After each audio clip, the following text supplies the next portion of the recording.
Нэг л өдөр чи сургууль дээрээ дэлбэрч хүээд өөр ертөнцид дахин төрлөө. Гэтэл шидтэн ч биш, цүрийн хаан ч биш, гүнж ч биш. Аалзалаа төрчүүл яхав. Энэ удаа танарт би аалз, тэгээд юу гэж гэх нэмийг ярьж өгье.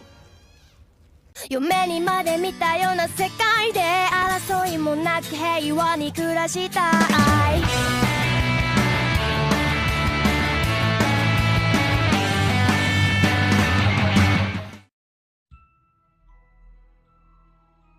Зээ гол дүр маань аалзуулж төрөөд сандарч твдэж явсаар нэгнээ эдэж буй ахан дүүс.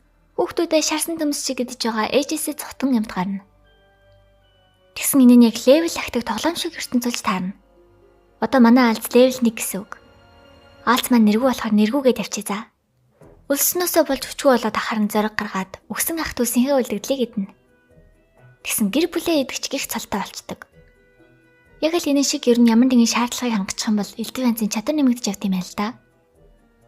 Баахан юм хийж туршиж явсаар хүчил эсрэгүүцэх, хор эсрэгүүцэх чадвартай болоод авна. Өөр нэг газар хараа ангийнхан нь өөр улсын ханхүү, гүнгийн охин, ирээдүйн гигантэн болоод төрцөн за. Багш нь эльф болоод төрцөн. Манай энэ нэргүүл юу азгүй ганцаараа аал залцсан юм дээ гэсэн чинь нэргийг түрүү насандаа дээрлэгдэг байсан охин бас үүлийн үрээ эдлээд луу болоод төрцөн байдий. Нэргүй маань элдв амтан агнаж идэж левел ахсаар л. Левел ахвал ямар ч чарахтай байсан бүрэн идэгт юм байна. Баахан торн ихэд ажилласан чинь нэг өдөр харин торнд нь хүн оролцолдож зүхтах замдаа лууны өндөг үлдэг яваад өгдөө. Нэргүй тэр өндгийг нь сайхан идэх гээд ажил удалгүй өөр олон хүмүүс ирж торыг нь шатаагаад өндгийг нь чаваа явчихна.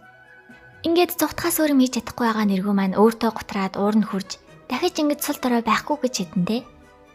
Удалгүй том могоотой нацалтаж хороор алж чадсанаар левел 10 хүрлээ. Гаднах төрх нь хувирч өөрч төрлийн аалз болно. Могоогоо идэж дуусгаал дараа нь Спайдермен шиг нисдэг болохын тулд тур гаргах хүчийг ихсгэндээ. Хүчтэй болчлаа гэж хөөрөөл явж исэн чинь гай болж дахиад хүмүүстэй таарчнаа. Зүхтаж явал нүглөө унчна. Нөгөө талд харин ангийнхан нь сургууль дээр шидэ бэлдээл. Хьюго гэдэг ханхүү болж төрсэн бачка өөрнийг улсад ханхүү болж төрсэн шүүнтэй өрсөлдөх маягтай зүгээр ялахгүй. Энэ хоёр харин газраас луу гарч ирээд багшийг налж Хьюгог цөм цохоод унгачна. Шүүн харин ангийнхантайгаа нийлээд магасыг алж чаддсан юм да. Нөгөө Хьюго ч атаархад өглөө. Манай нэргүй харин нөгөө талд янз бүрийн могоотой таарч эцэст нь газрын луу арабатай таарлаа. Тэгсэн нөгөөх нь нэргүйг сул дорой болохоор дайсан ч гэж харлахгүй зүгээр яваад өгдөө. Өө заа згээл шарн хөдлөөд нэргүй цаашаа хор эсэргүүцэх чадвараа нэмэхийн тулд янз бүрийн амьтадтай тулдаж хортой амьтад хүчээр идээд зүйлдээ бүр хорны мастер гэх цалтай болоод авлаа. Нэг эвгүй ойрлсон сарын хүчин тоохгүй үедээ унтсан чи сүрэгт нь алуулхаа төхөөд левел ахахаар идэгдэг